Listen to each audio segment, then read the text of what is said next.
In 2014, Brisbane G20, there was an uproar. Citizens were, pardon my language, they were just pissed off. The taxpayers bailed out the banking system and all the billionaires kept their jobs. So Jamie Dimon, he's still collecting bonuses, Goldman Sachs, all of them. None of them failed. They would have failed, but for the fact that they were all bailed out. But the everyday Americans are like, unemployment's 9%. I lost my job. I lost my 401ks down 50%, et cetera. So there was a political reaction to that. So in Brisbane in 2014, they came up with not the bailout theory, but the bail-in theory. And bail-in means that if a bank fails, the investors, the stockholders, the bondholders, the depositors, they have to basically pay off the creditors. They have to pay off the depositors, and only when there's nothing left would the government maybe chip in. So what? And they put the world on notice. The insured amount in Europe is 100,000 euros. U.S. is $250,000. But the whole world was on notice. That's all we cover. Over that, you're on your own. What the FDIC did on Friday was actually consistent with what they all said they were going to do in 2014. It was a bail-in. And if you had $1 billion deposit, you're going to contribute to the rescue. Within 48 hours, they did a 180-degree turn. They completely blew away the $250,000 insurance limit. They said, we're guaranteeing all the deposits, multi-billion-dollar deposits. By the way, a dirty little secret about what happened at the White House. I said that, the Silicon Valley billionaires were all crying about all these little startups and all this stuff.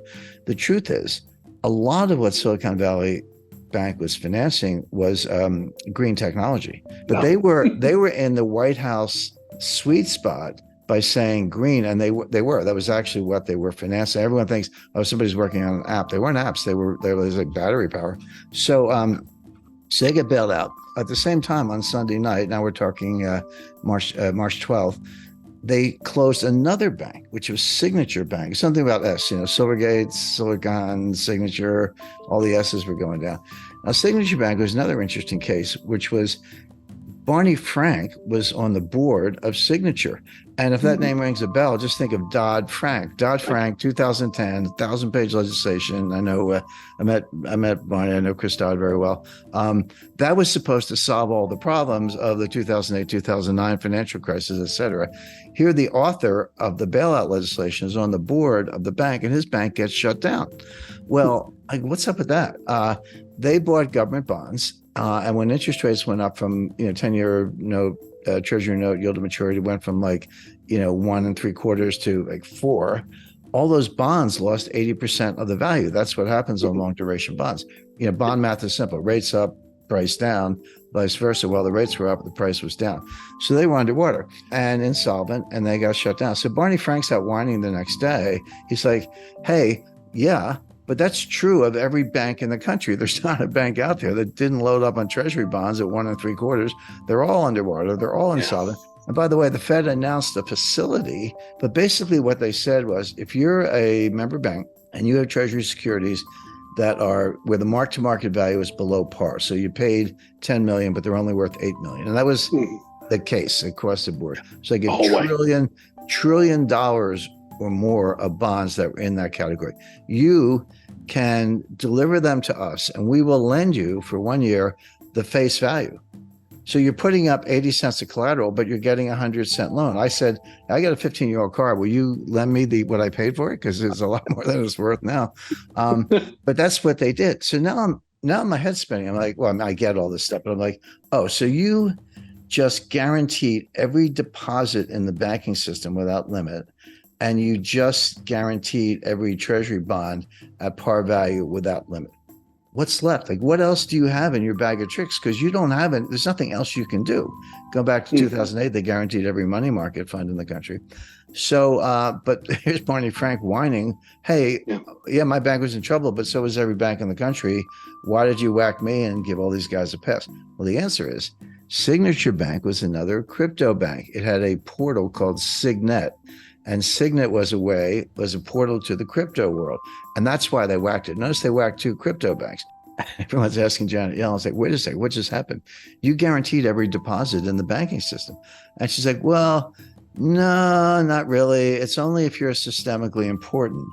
And you're like, okay, could you please define systemically important so we can tell? Because we're getting our money out of all the banks that are not. And the truth is, you can't, because the system is so densely interconnected. And this is why they say financial contagion. I mean, it's a metaphor, but actually the mathematics of a viral spread. We just went through a pandemic, but this has been true, for as long as it's been studied. The mathematics of viral contagion are identical to the mathematics of financial contagion. The equations are the same, the way it spreads. And of course, Janet Yellen can't define systemically important. Number one, they try, but they can't. Number two, I don't care how small you are. If you're a small bank and there's a run, the guy across the street, he's getting his money out of that bank.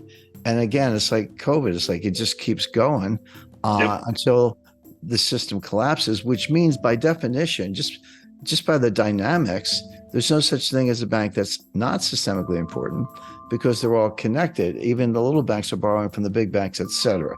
So Janet Yellen hemmed and hawed and didn't have a good answer. She never does. She's not that bright. And so there we are. So the Fed has guaranteed every bond at par value, even if you're worth 20% less.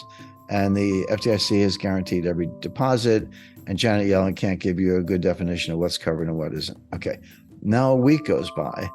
What's on tap for the next weekend? Again, Friday night press release, shotgun wedding, Credit Suisse and UBS. Now you're talking to big guys. These are two of the biggest, oldest banks in the world. I think Credit Suisse have been around since the 1870s, maybe, and I'm not sure about UBS, but they were the two biggest banks in Switzerland. So Credit Suisse fails, and they get taken over by UBS. Okay. And now everyone's like, oh, what's next? Who's next? And there's a list. I'll go through it in a minute. What factors come into play? How can I think about whether a bank is likely to fail or not, regardless of whether they're getting bailed out? And there are two metrics that are really good. One is look at the ratio of uninsured deposits to total deposits. If that number is more than 30%, you're a sitting duck. And in Silicon Valley's case, it was 97%. They were 97% uninsured. So a little local bank that's got, I'll say 30% uninsured and 70% insured, they're very unlikely to have a bank run. Most of those customers are like, hey, I'm covered, I'm good, I got 100,000 in the bank, all good. But when you're up north of 30, certainly north of 50, 70, 80, 90, you're an accident waiting to happen. Yeah. The other metric is total assets. So there really are too big to fail banks. Doesn't mean they can't fail, but it means they're 100% guaranteed to get bailed out. And that list is well known. So who's too big to fail? Like, you can put your money in, they can screw up really badly, and you're not going to get hurt as a depositor. JP Morgan Chase, Wells Fargo, Goldman, the usual suspects, Goldman Sachs, US Bancorp, Capital One, TD, State Street, Citi, B of A, Morgan Stanley, PNC Financial, Bank of New York Mellon, Truist Financial, and BMO Harris. They're the giants, okay? Right. I'm not saying they can't fail. I'm saying that there'll be a safety net put under them, and no one's going to lose anything except maybe stockholders, but not bondholders, not depositors.